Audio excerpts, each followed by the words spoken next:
What is happening, y'all? Welcome on back to some more Bloons Tower Defense 6 action. Today we're gonna head for Middle of the Road, which is a brand new map introduced to version 35. So we're gonna tackle this one. It's a very easy map, so do not expect anything remotely challenging, but hey, I did have some fun with it. For the record, I am yet to do a guide on Covered Garden, which is the next thing. And then there is a brand new map as well in Dark Dungeons, which is a bloody hard map, so you can't really expect a guide for that to come out anytime soon, because I need to figure out a strategy and whatnot. But the topic of the day, the big topic of the day, is Middle of the Road, which is associated with End of the Road, believe it or not. I wonder why they came up with that, of all things. Where they got that idea from, that, oh, okay, we're gonna make a new map and it's gonna be based on End of the Road. But yeah, this is like, before you get to the end of the road, you gotta go in the middle of the road. And for the record, I do think it's better than End of the Road. So the strat for the day, because this is an easy map, you can literally do anything that does a decent amount of damage. But we're gonna go for triple tack shooter, because that's always fun. So we're gonna start off with Soda. Initially, I actually wanted to do the Inferno Ring, but the thing is that the to do only the Inferno Ring, but I was like, well, we might as well do every single tack shooter, and I was gonna use Gwendolyn for that, but I realized quickly that Soda is a way better option because she covers so much. She covers camo detection early game, and with her ability, you are basically covered everywhere on the field, which is really nifty, because the start can be a little bit tricky with all of the tack shooters. The thing is, as you can see right here, I don't really have much range. And the Gwendolyn does not have camo detection. You can use the Molotov cocktail, but the thing is that the cocktail gets it's not activated for a very long time, so you're gonna be needing camo detection for round 33, and before that you would then need a village, and the village is quite expensive because you would have to get a camo village, and that's already almost $4,000, and then you do not really have time to upgrade your tack shooters. In addition to that, you have to spend money on Dart Monkeys in the beginning, because you cannot get Gwendolyn at the very beginning of the map, at the very beginning of the game. So having Soda just makes everything easier, and Gwendolyn does apply a sort of fire buff to the Inferno Ring, but it really is not needed, as we're about to see. Maybe not the best Soda placement, maybe I should have placed her a little bit higher up, but it doesn't really matter too much. So we're gonna place one here, and then I'll have another one here. So before we do that, though, I'm just gonna go for the Ring of Fire. So we will not place down anything else because we don't need it. Tack shooter is and Soda is gonna take care of most of the things, because Soda can attack twice. Soda can attack in the very beginning, and Soda can attack at the very end. So essentially, round 42 is not even going to be an issue, because Soda can attack twice, not just once, which is the case on a lot of maps, but not on this one. So Soda just makes everything extremely trivial, because you have so much time. I think Soda can probably survive alone for quite some time, because she gets upgraded and she attacks even faster, and the tack shooter really doesn't... Well, it does attack, but it's not extremely necessary to have it there. So Soda is just so good early game, and kind of good late game too. So yeah, this run is gonna be simple. The only hard part, if you can call it that, or the part where it's possible to die, would be around 40.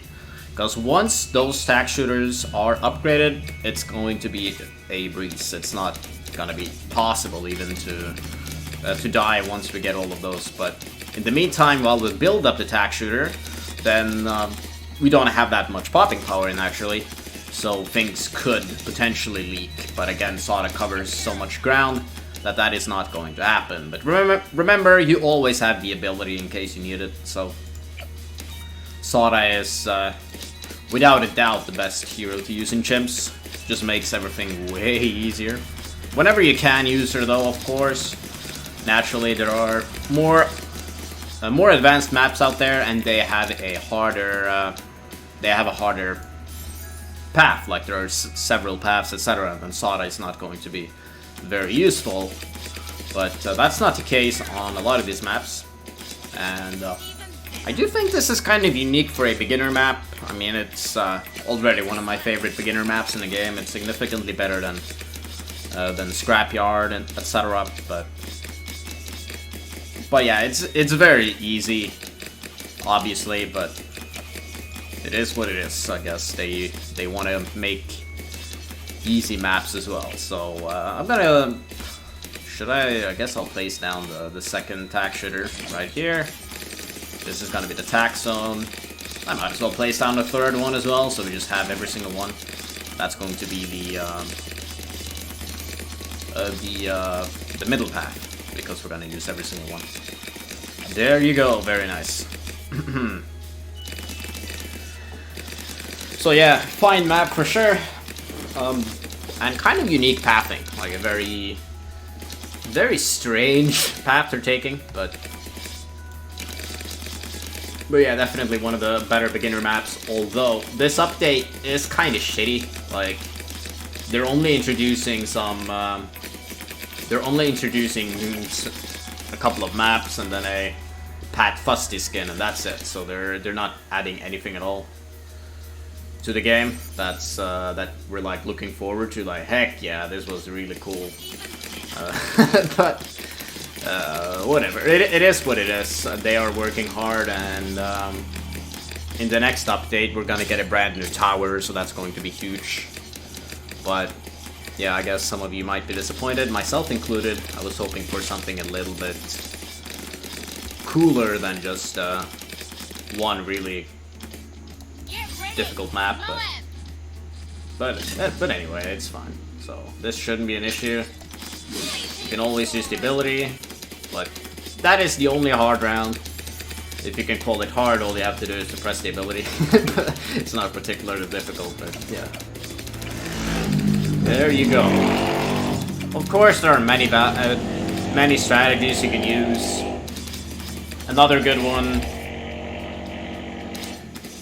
Okay, this was round 42. You see, not an issue.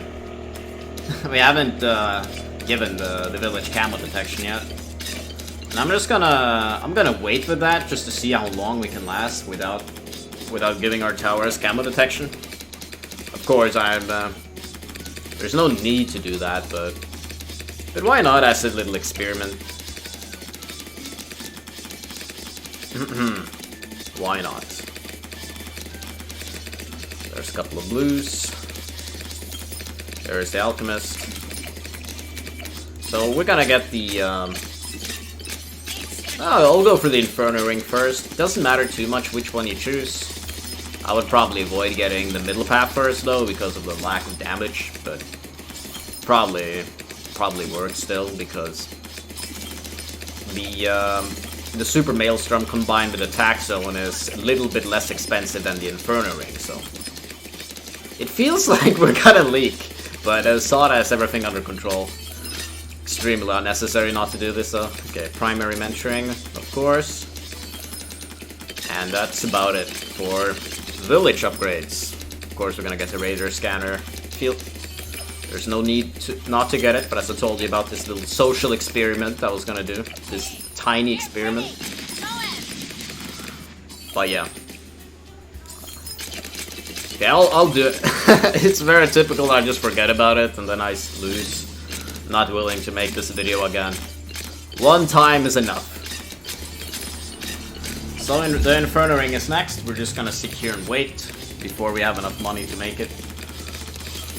But yeah, as I was saying, kind of a disappointing update, but they have released 2 updates fairly close to each other, that is. So we have a few new maps.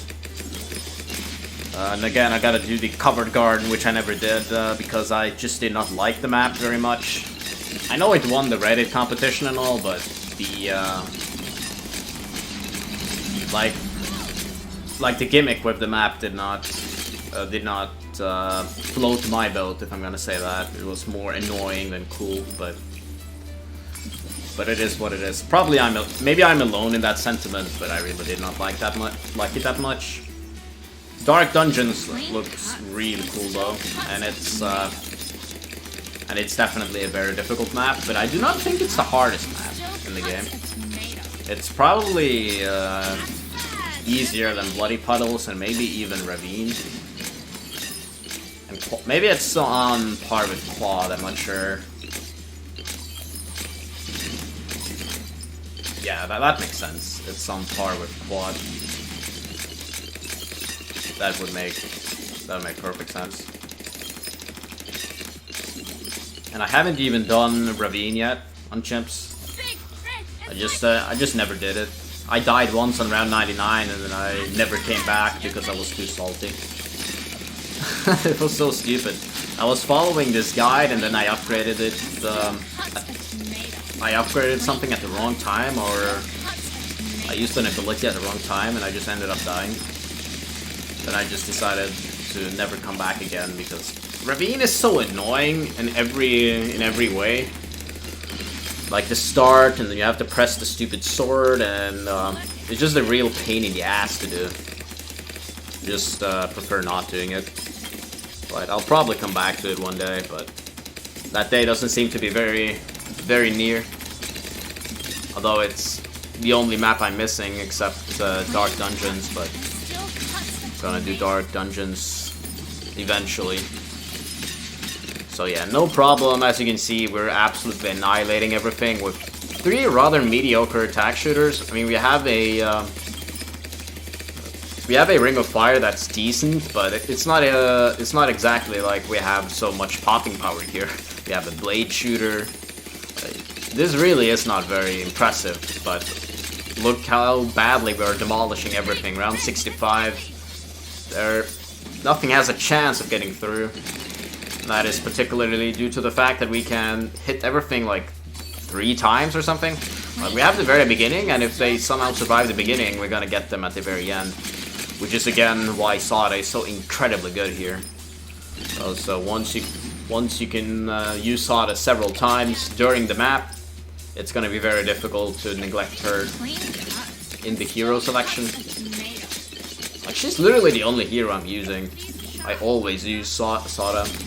And when Geraldo was pretty cracked, I was using him, but Geraldo is, I think he's okay. He's not that great, but he's not that bad either.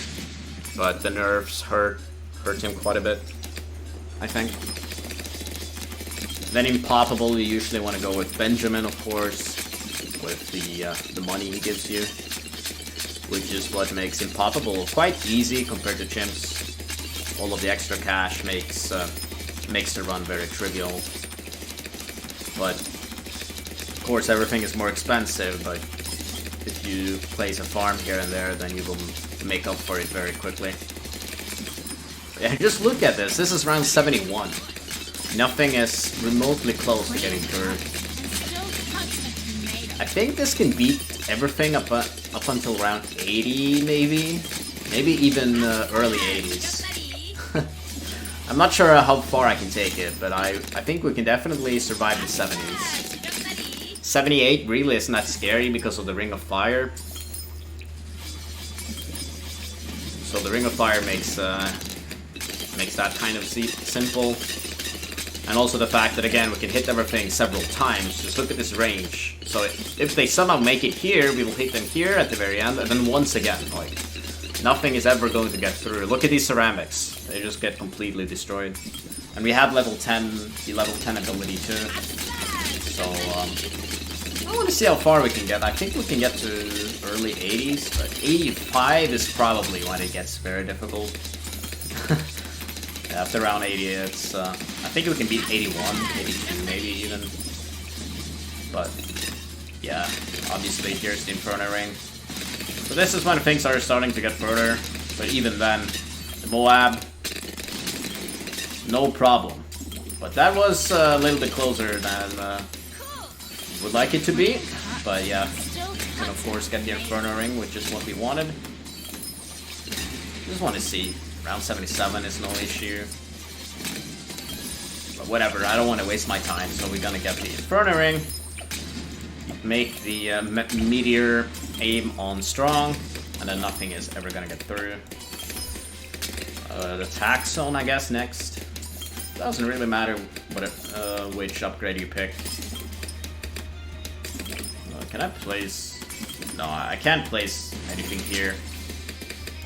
I do like that there are so many line of sight things here, though. That's kind of cool. Makes it way cooler than... This is just a major upgrade from End of the Road, like a way cooler map. Like, End of the Road is kind of at the... Well, End of the Road, in terms of maps. One of the worst maps in the game, I think. Just very uninteresting and boring. Kind of annoying also how the road goes. This one is, I would say it's A tier when it comes to easy maps, for sure. Maybe as good as it gets. Suppose I think that Resort is slightly better, but this is a solid beginner map for sure. Although beginner maps do not interest me personally, from an objective perspective, it's I like this map, gotta say that. Right, so 3 tack shooters, we only need this one, and then we have triple tack, which is going to be the title of the video. So again, on easy maps, in case you're struggling, all you have to do is to make sure you have some combinations that do some decent damage early game, mid game, and then late game. So that's it. And as long as you have enough damage, then this is not gonna be... You're not gonna have any issues. But alright. So round 85. Just look how quickly that's, oh my god, is destroyed. It's wild to witness. Super Maelstrom also does some decent damage. And it activates really quickly too, like... When I activate it, there you go. 5 seconds later, I can literally use it again. Like, I can spam it. Glue Gunners, they were massively buffed this update. So that's something I always like to see. Naturally, you don't have to use the Maelstrom at all. It's just crazy how quickly it comes back. That DDT had no chance. You can always, in case you want more DDT popping power, you can always create like another village. So the Tack Zone can also hit DDTs, but it's not necessary because the Meteor is gonna take care of every single DDT. And of course, you can go for a Sabotage in case you get scared. You can do anything. You can get a submarine for the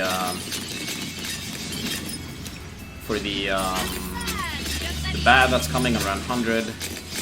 It does seem like things are getting a little bit far, but it really isn't. But okay, it's around 95. Let's see what the DDT's got. Let's see how far they can get. Do not think it's gonna be an issue. Alright, there you go. Easy. Not an issue whatsoever. You can also use an engineer to buff the Inferno Ring with overclocking. You can overclock it if you want. You can do a lot of things. You can slow things down, whatever. I'm just gonna sit here and wait until it's over. Again, create a submarine if you really want to get that first strike. If you feel worried about what's gonna come, but there really isn't any need to worry.